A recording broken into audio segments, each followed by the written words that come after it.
What's up everybody, hope all is well. Do one-shots belong in Overwatch? An age-old question that's been rekindled with a drawdown on defenses and tanks in Overwatch 2. An age-old question that's complicated by the skill gap between ladder and pro players. An age-old question that pits the value of playmaking against the value of being able to counterplay. An age-old question that hits at the very foundation of video game design. On a fundamental level, one-shots can be one of the most rewarding mechanics in all of video games when you're the one pulling it off. There's a certain power trip involved. There's a certain satisfaction involved. Simultaneously, it's perhaps the most frustrating mechanic in video games when you're on the receiving end. There's a lack of agency. There's a lack of counterplay. So it's no surprise that opinions on the matter are divided and often to extreme degrees. And within the argument are more subtle nuances to be debated. Are we talking just snipers? What about one-shot combos? What about melee? What about damage boosted heroes? What about the various weaknesses usually associated with sniper roles like low mobility? What about format and map changes in Overwatch 2? It can get choppy quick when you start trying to apply blanket rules and expectations on the function as a whole. There's no clean, clear, and equitable way to homogenize it, especially in Overwatch. And to go even deeper, one-shots have a fundamental impact on game design. We'll get into it shortly, but at its core, one-shots remove a critical piece from a player's interactive cycle. This is stuff rooted in psychology, vetted out by decades of game design, but there's a proven method to designing gameplay experiences that players enjoy. And when that method, that decision-making cycle, is interrupted, the experience suffers. And finally, on top of all this, there's a risk versus reward measure at play. Individually, we're each sort of measuring interactions with other heroes, deciding if we think it's fair, if the outcome is reasonable based on the information at hand. Ask yourself this: what's more acceptable? A widow who headshots a diving enemy point blank, or one that kills an unsuspecting player from halfway across the map?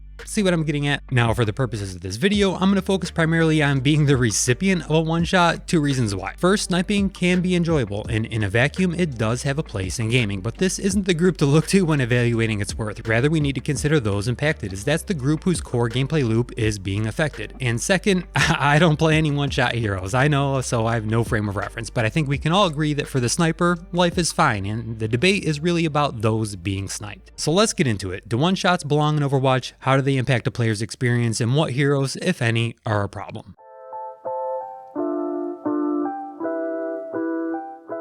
On your screen is a very basic chart explaining the interactive cycle of a gameplay experience. This, in essence, is what a player wants from their video game. It starts by gathering sensory information from the world. All those little audio and visual cues add up to paint a picture, which leads to the second phase, information analysis. Here, the player measures utility of various actions they can take, eventually leading to the third step, decision making. You've taken stock of the situation, your options, and decide what to do. The final step is actually acting on it, interacting with the game world. Now, this may seem laborious and lengthy, but in reality, it all happens in a fraction of a second, typically on a subconscious level. Put simply, it's muscle memory. That, in a nutshell, is what each and every one of us does several times a second when we're playing. When you think about it, it's actually pretty incredible, but I mention that because one-shots can throw a wrench into the works. They typically remove a critical piece of the cycle. Let's use Widowmaker as our example. A large portion of her shots comes as a surprise to players. She's typically very far away, which eliminates audio cues until after the shot's fired, and due to said distance, by proxy, the only visual cue received is again after the shot's fired. Referring back to the interactivity cycle, it's obvious how her design eliminates the most critical piece of the process: information gathering. Absent that data, no further steps can be adequately processed. In terms of pure cognitive processing, human brains don't like this condition. Gaming or not, we're wired to make sense of randomness, and when we have a lack of information, our brains short circuit and go off on wild tangents. It's ghosts, it's aliens, it's a god. He's hacking. So that's the root issue at play here, not necessarily the one-shots per se, rather the design behind the heroes. Too often there's no data to process, no warning, and thus no counterplay, and on the most basic, primitive levels, human cognition doesn't like that. It's not just unappealing, it's problematic, a condition to avoid and escape, not combat, thus the visceral reaction. Perhaps the best way to sum it all up is this: one-shot heroes lack interactivity. They're just sort of this persistent problem out there somewhere on the battlefield that can only be dealt with in a very limited number of ways, and often not at all.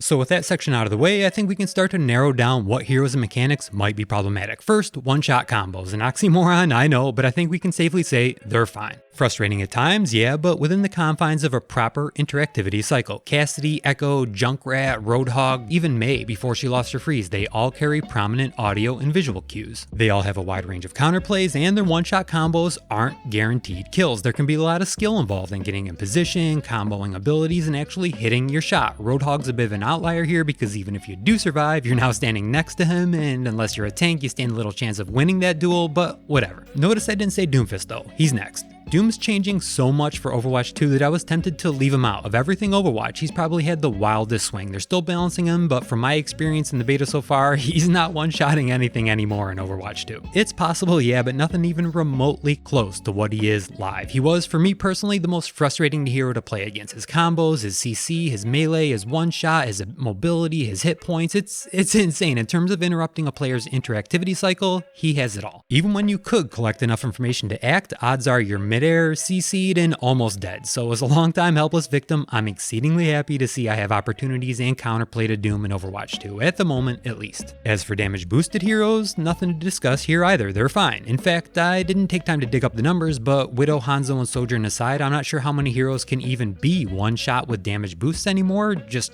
Tracer? I don't know. Despite that, there are clear visual cues they're being boosted. You'll be purple from Zen's Discord, and you can see Mercy's bright blue damage beam attached to the shooter. Either way, you should know you're in danger and have time to take appropriate action. That leaves true one-shot heroes, Widowmaker, Hanzo, and Sojourn. Let's address each one. Widowmaker's the biggest offender in terms of interrupting your interactivity cycle. She carries the least risk for reward of pretty much any hero in the game. She requires a decent level of mechanical skill, but also arguably requires the least game sense. So there's a strong case against her, but look, let's be honest, without her one shot, you may as well just delete her from the game. The role itself is iconic, and Overwatch has just one true sniper. I have to suck it up and say I'm fine with her, what she does, and how she does it. I mean, once your team's alerted to her, everyone's aware she's out there, so counterplay opportunities do open up, but something rubs me the wrong way how much a single hero taking minimal risk can dictate an entire match by simply existing. Entire teams change comps to combat her, entire teams hug walls and hide in rooms. It just seems a bit much in my opinion, but that's just me. Now Hanzo, I've been told by a wise man known as Egg, who also streams on Twitch, link below, please check him out, that Hanzo's the true one-shot king. I have to agree, but the Hanzo analysis is a bit more nuanced. He doesn't carry the range Widow does, so his risk versus reward calculation changes some. On the other hand, he has great mobility and burst, so maybe that equation flips back.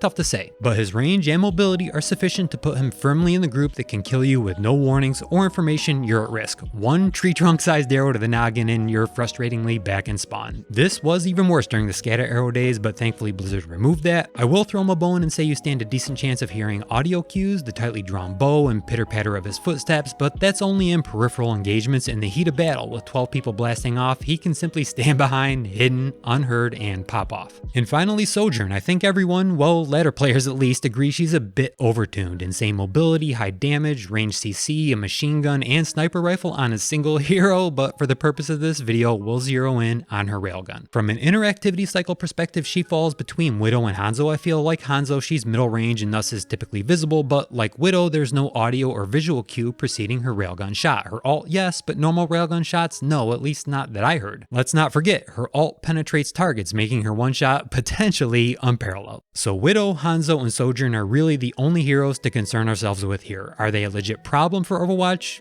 You're gonna hate me, but I have to say no. No, they aren't a problem. They can exist as is and the game will be fine. They'll be frustrating a lot of people, but I don't see anything game breaking. They could each absolutely use some tweaks to improve that interactivity cycle balance, but I don't think it's crucial for Widow and Sojourn. I'd like to see some audio or visual cue preceding their shot. Nothing crazy, maybe just a tenth a second before firing, but it would go a long way towards helping the average player not feel helpless against the one-shot mechanics. In Hanzo, well, I don't really play him much, but in my research, I see most seem to complain about the width of his arrows. Maybe something as simple as a slight tweak here could reduce the frequency of his one-shots, making him more palatable.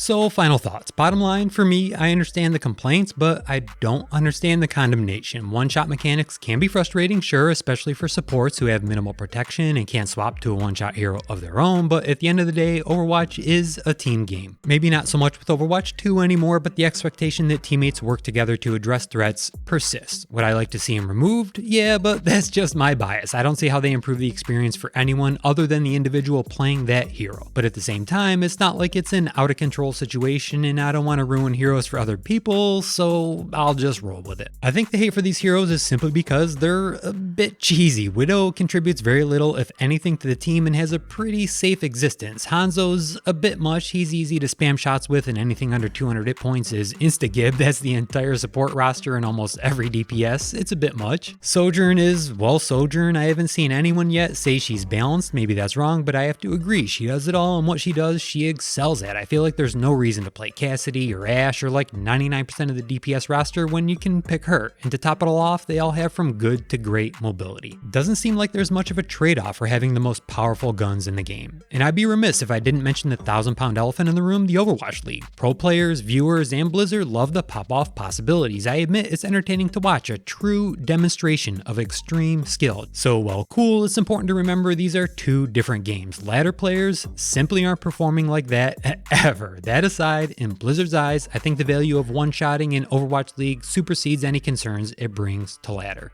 And with that, I'm done. Appreciate you taking the time. Take care of one another, and I will see you soon.